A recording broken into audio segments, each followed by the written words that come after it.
블레셋 사람이 다시 이스라엘을 치거늘 다윗이 그의 부하들과 함께 내려가서 블레셋 사람과 싸우더니 다윗이 피곤하매 거인족의 아들 중에 무게가 300세겔 되는 노창을 들고 세 칼을 찬 이스비브노시 다윗을 죽이려 하므로 수르야의 아들 아비새가 다윗을 도와 그 블레셋 사람들을 쳐 죽이니 그때에 다윗의 추종자들이 그에게 맹세하여 이르되 왕은 다시 우리와 함께 전장에 나가지 마옵소서 이스라엘의 등불이 꺼지지 말게 하옵소서 하니라.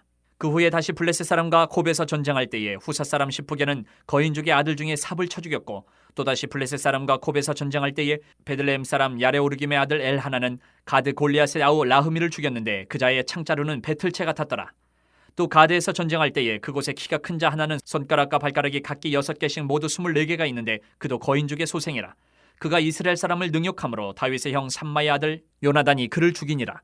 이 네 사람 가드의 거인족의 소생이 다윗의 손과 그의 부하들의 손에 다 넘어졌더라. 우리 사람들도 뭔가 중요한 약속을 할 때면 보증을 세웁니다. 그래서 우리는 이런 거를 이제 계약이라고 표현을 하죠. 우리 사회에서는 계약도 역시 약속입니다. 그 대신 보증을 세워요. 정확하게 이 약속을 꼭 지키겠다라는 그 의미로 보증을 세우는데, 그렇다면 우리가 생각해 볼 것은 구약 신약, 성경은 약속의 책이라고 하는데 구약 신약, 하나님이 우리와 하신 그 약속은 어떠할까? 하나님은 우리에게 계속 약속을 주시는데 하나님은 어떻게 약속을 지키시는가? 그거를 우리가 한번 살펴볼 필요가 있다. 먼저 첫 번째, 하나님의 성품 중에 15절에서 17절 사건을 통해서 우리가 발견할 수 있는 것은 하나님은 언약을 확실하게 보증하시는 분이시다. 언약을 보증하는 하나님이시다. 그러면 하나님이 언약을 반드시 성취한다, 성취될 것이다. 이거 우리가 어떻게 알 수 있는가? 그것을 오늘 사건에서 한번 살펴보겠습니다. 블레셋 사람들이 이스라엘을 공격하기 시작합니다. 그러자 다윗이 군대를 이끌고 부하들과 함께 전장으로 나가서 전쟁에 임합니다. 이제 나이가 어느 정도 들었기 때문에 피곤해, 힘이 달리는 거예요. 피곤한 거예요. 그런데 오늘 기록을 보면 300세겔이나 되는 엄청난 무겁고 큰 노창을 들고 또 세 칼을 찬 거인족 속에 이스비브노이라는 이 적장이 다윗을 죽이려고 계속 공격을 합니다. 이때 다윗이 힘이 붙이니까 아비새가 다윗을 도와서 결국 그 적장을 쳐서 죽입니다. 이렇게 이 모습을 본 다윗 부하들이 다윗을 찾아와서 왕에게 고합니다. 이제는 다시는 우리들하고 같이 전쟁에 나가지 말아달라고 간청을 합니다.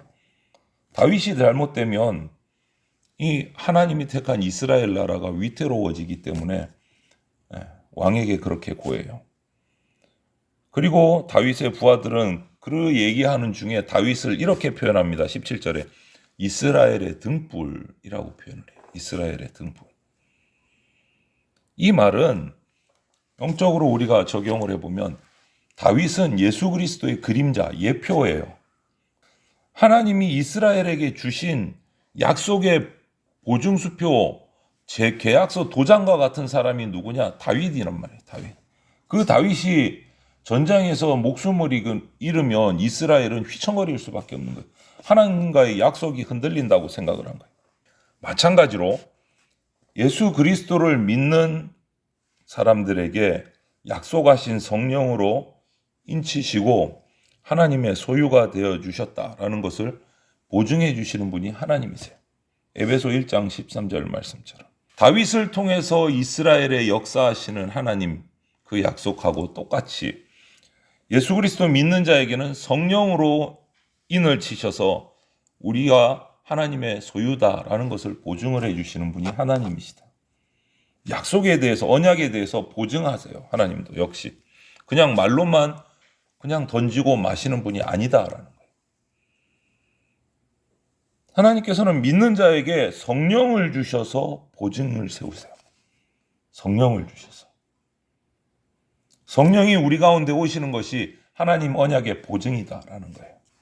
이 말은 하나님의 소유된 백성은 현재의 삶에서 성령님으로 인해서 의와 평강과 기쁨으로 하나님을 만나고 하나님의 복을 누리고 그것으로 끝나는 것이 아니고 앞으로 장차 영광스러운 하나님 나라에 들어가게 된다라는 보증인 거예요. 보증, 성령께서 이 보증을 확증하시는 거예요. 어떻습니까? 예수님 믿고 성령의 인치심을 받았습니까? 이 말을 요즘 말로 바꾸자면, 사람들의 말로 바꾸자면 이건 거예요. 예수님 믿고 계약서에 도장 찍었습니까? 확증 받았습니까? 이건 거예요. 하늘나라 백성으로서의 도장 받았습니까? 성령의 인치심을 받으셨습니까? 예수님은 요한복음 7장 31절에 이렇게 말씀하셨습니다. 나를 믿는 자는 성경의 이름과 같이 그 배에서 생수의 강이 흘러 나오리라. 이렇게 말씀하셨습니다. 그렇다면 우리는 예수님의 약속을 믿고 그분이 약속하신 성령을 받았는가? 그 성령을 받았기 때문에 성령 안에서 평안하고 기쁨을 누리고 의롭게 살아가면서 앞으로 들어갈 하나님 나라의 맛보기를 지금 하고 있는가? 교회 안에서. 그렇게 하나님 나라를 경험하면서 교회를 통해서 하나님 나라가 완성되고 이제 나는 그 하나님 나라로 예수님께서 안전하게 이끌어 가실 거라는 믿음을 확실하게 가지고 하늘나라의 소망을 가지고 살아가고 있는가? 이거를 날마다 우리는 살펴야 돼요. 하나님께서 예수 그리스도를 믿는 자에게 약속하신 성령으로 왕의 나라의 도장을 쾅 찍어서 그분의 택하신 족속이요 소유된 백성이다라고 보증을 하셨기 때문에 그 보증, 그 계약서에 성령의 도장을 받았다면 우리는 이 땅에서도 하늘나라 가기까지 평안하고 기쁨으로 험한 세상 속에서도 세상이 알지 못하는 평안을 누리면서 살아갈 수 있다라는 거예요. 왜?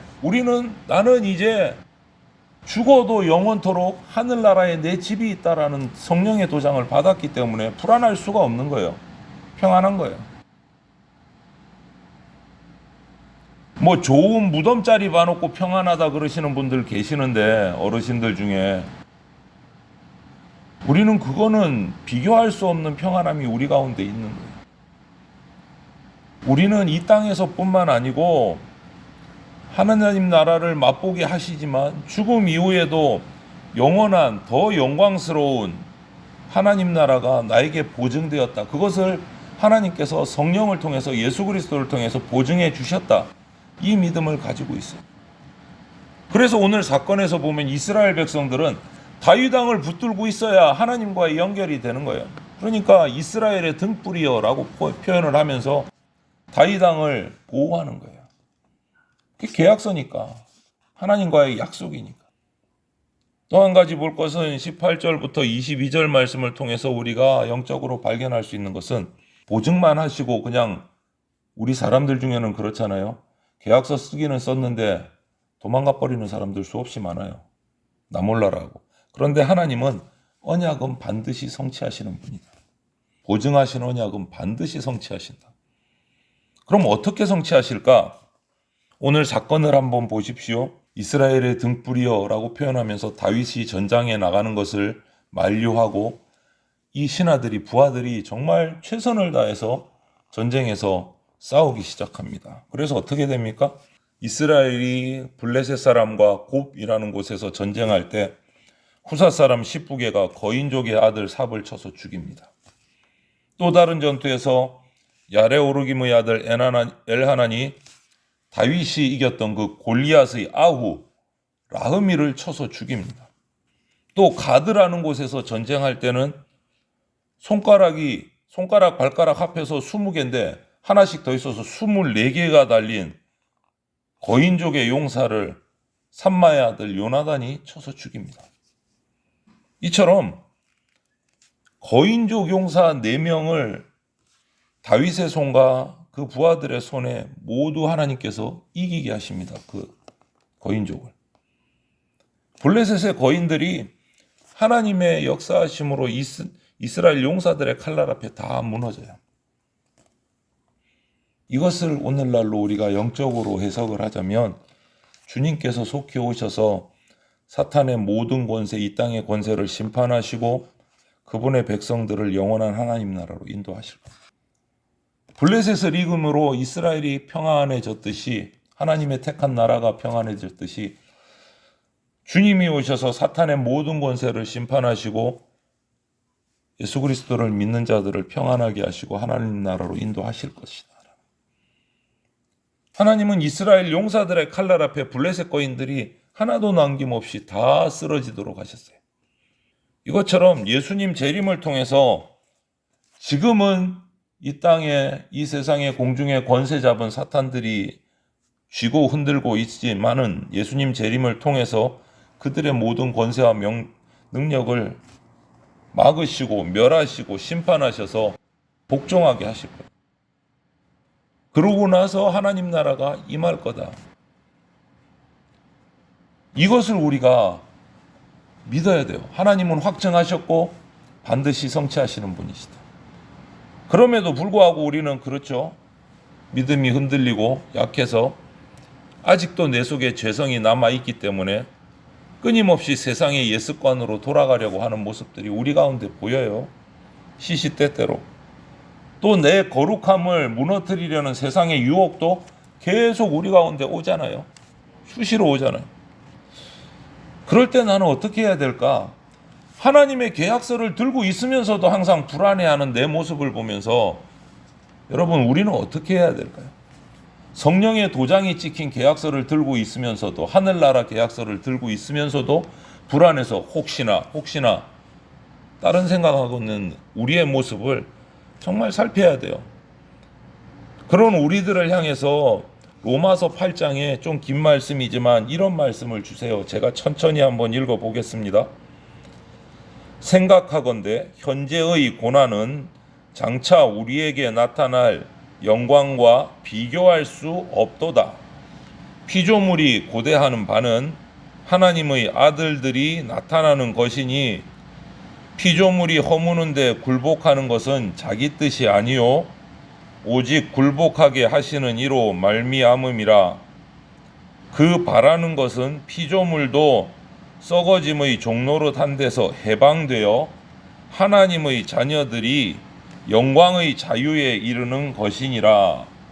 피조물이 다 이제까지 함께 탄식하며 함께 고통을 겪고 있는 것을 우리가 아느니라. 그뿐 아니라 또한 우리 곧 성령의 처음 익은 열매를 받은 우리까지도 속으로 탄식하여 양자될 것 곧 우리 몸의 속량을 기다리느니라. 이 말씀의 핵심이 뭐냐? 썩어짐의 종노릇에서 해방되고 하나님의 자녀 되어서 영광스러운 자유를 누리는 거, 하늘의 양자 되어서 우리 몸이 속량되어서 하늘의 자유를 얻는 거, 이거 기다린다.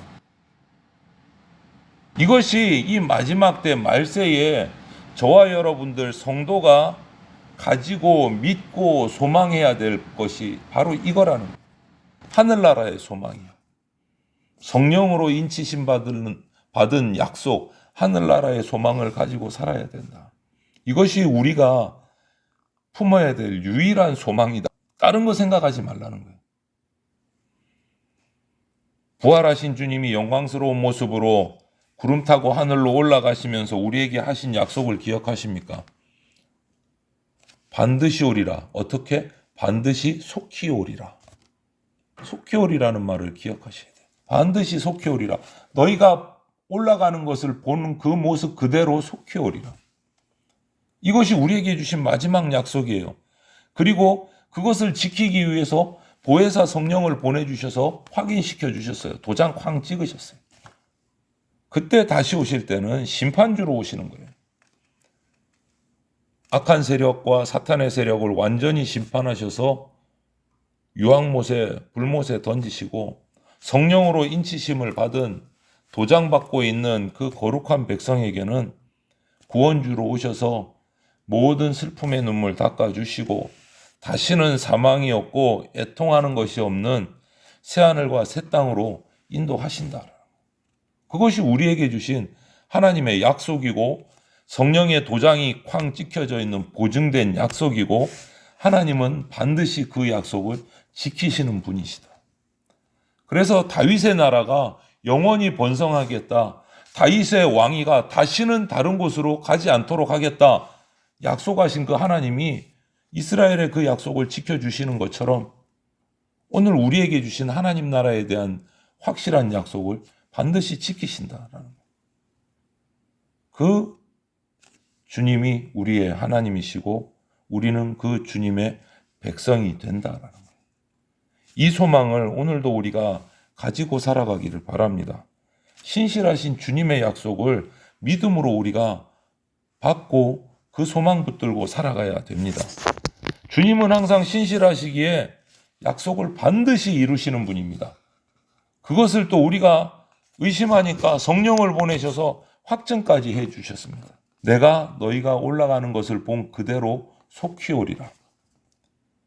이 약속하신 하나님의 약속의 말씀을 확실히 믿고 또 기다리면서 오늘도 믿음으로 하나님 백성으로 살아가는 주의 제자들이 다 되시기를 주님의 이름으로 축원을 드립니다.